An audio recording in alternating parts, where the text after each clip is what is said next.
Hello, मैं चेतन लाल रेगर, सह आचार्य समाजशास्त्र, राजकीय महाविद्यालय शाहपुरा, जिला भीलवाड़ा। मैं आज आपको बीए पार्ट फर्स्ट का द्वितीय प्रश्न पत्र समाजशास्त्र के अंतर्गत संयुक्त परिवार में परिवर्तन के क्या कारण हैं उसके बारे में चर्चा करेंगे। हमने पूर्व में जॉइंट फैमिली के गुण दोष, परिवार, जॉइंट फैमिली की कंसेप्ट, उसकी विशेषताओं के बारे में पीडीएफ के माध्यम से मैंने आपको ग्रुप में डाला था। आज हम वीडियो के माध्यम से जो चेंजिंग फैक्टर है जॉइंट फैमिली के, उसके बारे में चर्चा करेंगे। जॉइंट फैमिली में परिवर्तन तो अवश्य हो रहे हैं और इन परिवर्तन का जो अध्ययन करने से पहले कुछ समाजशास्त्रीय तथ्य तथा स्पष्टीकरण आवश्यक है। अनेक समाजशास्त्रियों ने, विद्वानों ने या विचारकों का ये कहना था कि जॉइंट फैमिली में जो है परिवर्तन हो रहा है, बदल रहे हैं। जो परंपरागत संयुक्त परिवार की अवधारणा का जो प्रयोग करते थे, उनका कहना है कि समाजशास्त्रीय दृष्टिकोण से परंपरागत जो संयुक्त परिवार हैं वो विघटित नहीं हो रहे हैं, बल्कि नई परिस्थितियों तथा कारकों से अनुकूलन एवं व्यवस्थापन कर रहे हैं। इसके संदर्भ में आईपी देसाई ने अपने जो निबंध some aspects of family in महुआ में इस तथ्य पर विस्तार से प्रकाश डाला और संयुक्त परिवार के अनेक प्रकार हैं, ये उन्होंने कहा। विभिन्न कारणों, परिस्थितियों के कारण परंपरागत जो जॉइंट फैमिली थे वो बदल रहे हैं और परिवर्तन तो अवश्य हम भावी है, जैसा उन्होंने कहा। लेकिन उनके परिवर्तन की जो प्रक्रिया है वह नई परिस्थितियों से अनुकूलन कर रही है। उसको अगर हम ध्यान से देखें तो समाजशास्त्र के विद्यार्थी को ये ध्यान रखना चाहिए कि जब वे भारत के हिंदू समाज के जॉइंट फैमिली के परिवर्तन के बारे में अध्ययन करते हैं तो जो परंपरागत संयुक्त परिवार हैं उनके बारे में क्या परिवर्तन हो रहे हैं, उनका अध्ययन का ध्यान रखना चाहिए। परंपरागत संयुक्त परिवार में जो परिवर्तन हो रहे हैं उसके कुछ कारण मौजूद हैं, वो है, उसमें पहला है औद्योगिकरण। परंपरागत संयुक्त परिवार ग्रामीण समाज की विशेषता है और AR देसाई ने कहा कि हलीय कृषि परंपरागत जो है पितृसत्तात्मक संयुक्त परिवार व्यवस्था को प्रोत्साहन देती है। औद्योगिकरण ने अनेक सामाजिक संस्थाओं को प्रभावित किया। औद्योगिक क्रांति के बाद मानव समाज में अनेक चेंज हुए। संयुक्त परिवार भी नाभिक परिवार में परिवर्तन होने लगे। उत्पादन के साधनों का विकास हुआ। संयुक्त परिवार उत्पादन और उपभोग की इकाई था।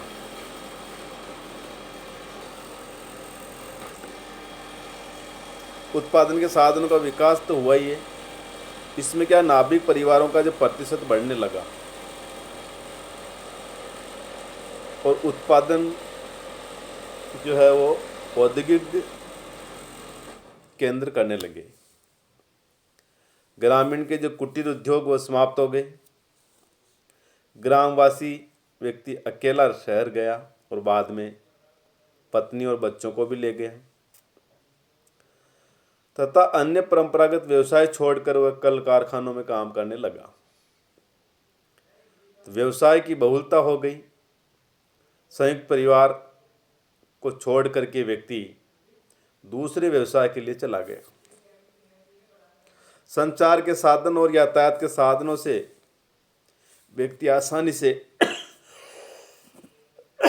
एक स्थान से दूसरे स्थान पर आने जाने लगा।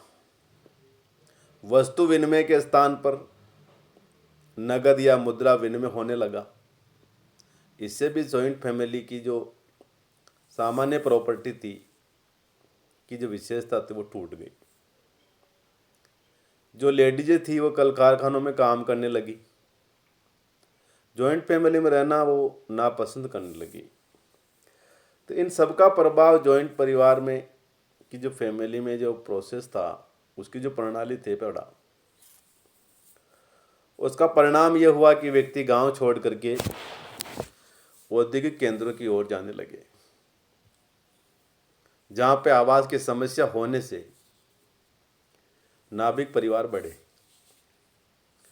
परंपरागत व्यवसाय छोड़कर नए व्यवसाय करने लगे। व्यक्ति काम के बदले नगद वेतन पाने लगा। इससे वह अपने स्वतंत्रता को महसूस करने लगा। जॉइंट परिवार में यानी संयुक्त परिवार में रहना उसे बुरा लगने लगा। नई परिस्थितियों के कारण संयुक्त परिवार को छोड़कर शहरों में जाने लगा। परंपरागत संयुक्त परिवार इससे क्या हुआ, बिखर गए, उनका विभाजन हुआ। स्त्रियां व्यवसाय करने के फलस्वरूप स्वतंत्रता अनुभव करने लगी और अलग रहने का प्रयास करने लगी। उसमें उन्हें सफलता भी मिली। तो औद्योगिकीकरण के कारण संयुक्त परिवार में परिवर्तन हुआ। दूसरा जो कारक था वो था अर्बेनाइजेशन अर्थात नगरीकरण, शहरीकरण।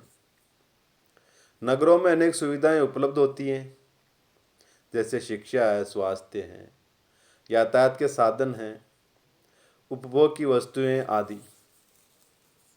इसलिए लोग नगरों में आना अधिक पसंद करते हैं। जब लोग गांव से संयुक्त परिवार को छोड़कर नगर में आते हैं तो उससे संयुक्त परिवार प्रणाली का विभाजन होता है। जो नगरों में आकर रहते हैं वे बहुत कठिनाई के बाद किराए का मकान ले पाते हैं। नगरों में आवास की समस्या होने से व्यक्ति या तो अकेला रहता है या अपनी पत्नी और बच्चों के साथ रहता है। इससे नाभिक परिवारों का प्रतिशत बढ़ता गया। इस संदर्भ में आई बी देसाई ने कहा था कि अपने अध्ययन में यह भी देखा उन्होंने और पाया कि व्यक्ति शिक्षा प्राप्त करने के लिए नगर में जाता है, वहां से वह वापस गांव में नहीं आता। वह अपनी शिक्षा के अनुरूप व्यवसाय नगर में ही प्राप्त कर लेता है। इससे परिवार को आवास की जो संयुक्तता है वो कम हो जाती है। लोग नगरों में अनेक उद्देश्य से मूल निवास स्थान छोड़ देते हैं। व्यापार, नौकरी, व्यवसाय के लिए शहरों में जाले जाते हैं। सरकारी नौकरी या सेना की नौकरी आदि को में ट्रांसफ़र होता है। इससे भी संयुक्त परिवार का विभाजन हो जाता है। आवास की समस्या के कारण शहरों के लोग साथ साथ नहीं रह पाते। अधिक किराया होने के कारण व्यक्ति अकेला रहता है। इससे उनमें धीरे धीरे व्यक्तिवाद की भावना डेवलप होती है और ये केवल अपने पत्नी और अपने बच्चों के साथ ही अधिक रहना पसंद करते हैं। इस प्रकार संयुक्त परिवार जो है नगरीकरण के कारण भी टूटा, परिवर्तन आया और उसके स्थान पर नाभिक परिवार को प्रोत्साहन मिला। तीसरा कारक वो जो है वह है यातायात एवं संचार के साधन, means of transportation and communication. आधुनिक यातायात के साधन जैसे रेल, बस, मोटर गाड़ियां, हवाई जहाज आदि ने व्यक्ति का एक स्थान से दूसरे स्थान पर आना जाना आसान कर दिया।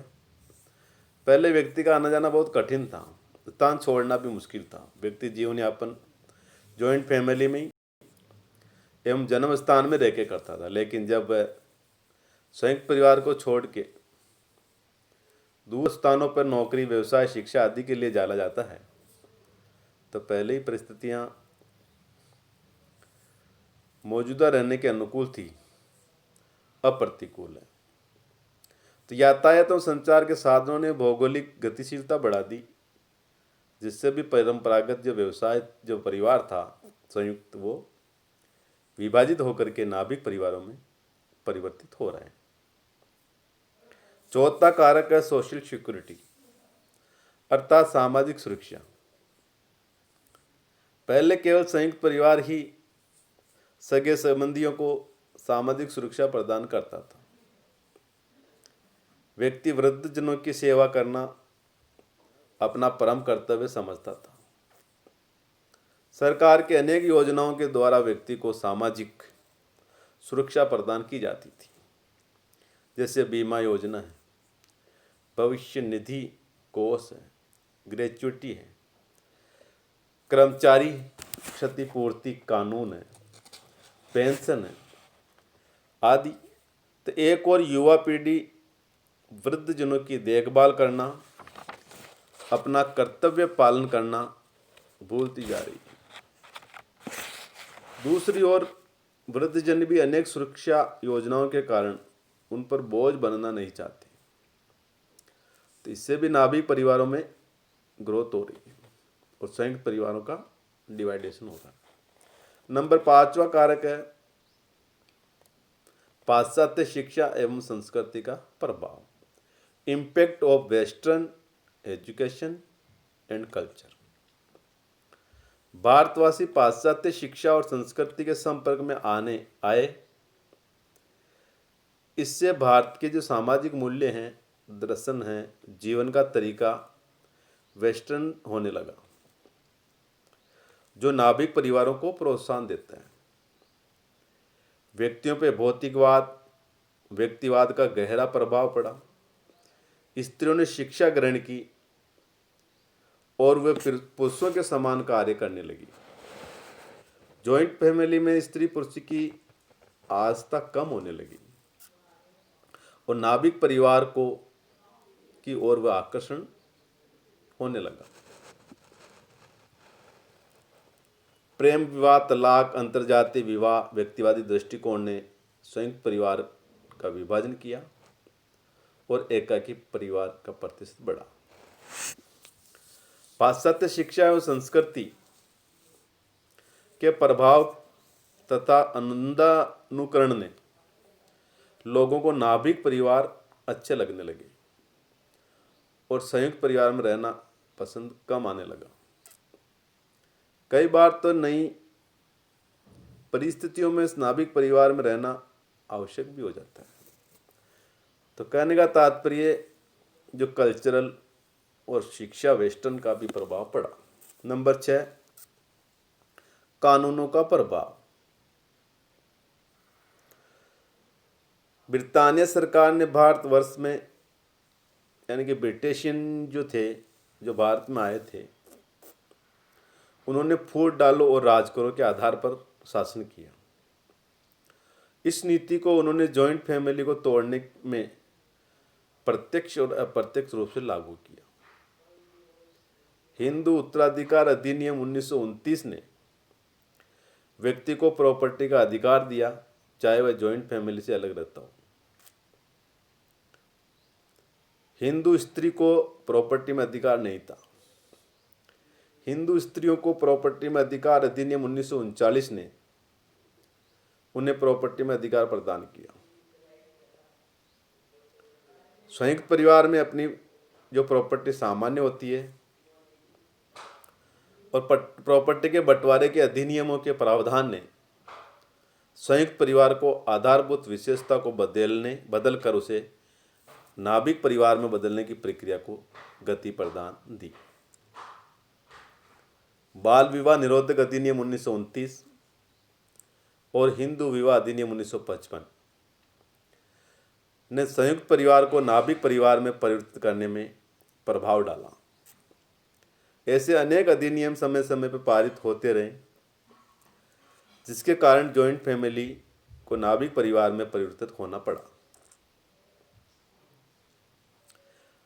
आयकर से बचने के लिए भाइयों में जो प्रॉपर्टी का बंटवारा दिखाया जाता रहा और वही बाद में संयुक्त परिवार के विभाजन का सूत्राधार सिद्ध हो गया। हिंदू उत्तराधिकार अधिनियम 1956 के द्वारा परिवार की महिलाओं, जिसमें पुत्र, पत्नी, माता आदि को भी परिवार की जो प्रॉपर्टी में अधिकार दे दिया गया। इसके कारण संयुक्त परिवार बदलते रहे। तो कानूनों का प्रभाव संयुक्त परिवार में बदलने के लिए एक कारक के रूप में माना गया। नंबर 7, परिवार के कार्यों का हस्तांतरण। पहले संयुक्त परिवार अनेक परंपरागत कार्य करता था।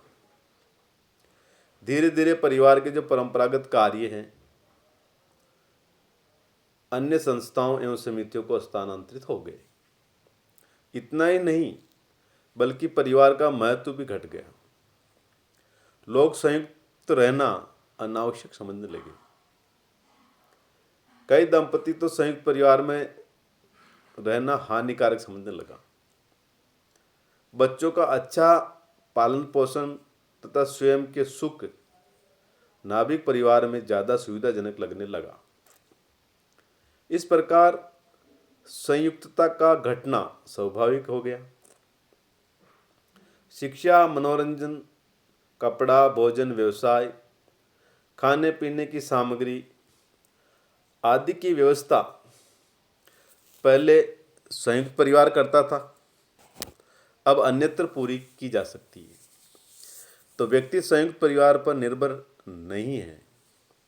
इससे भी संयुक्त परिवार का विभाजन बढ़ गया। नंबर 8, पारिवारिक झगड़े। संयुक्त परिवार में अनेक सदस्य साथ साथ रहते हैं। उनमें परस्पर झगड़े होते रहते हैं।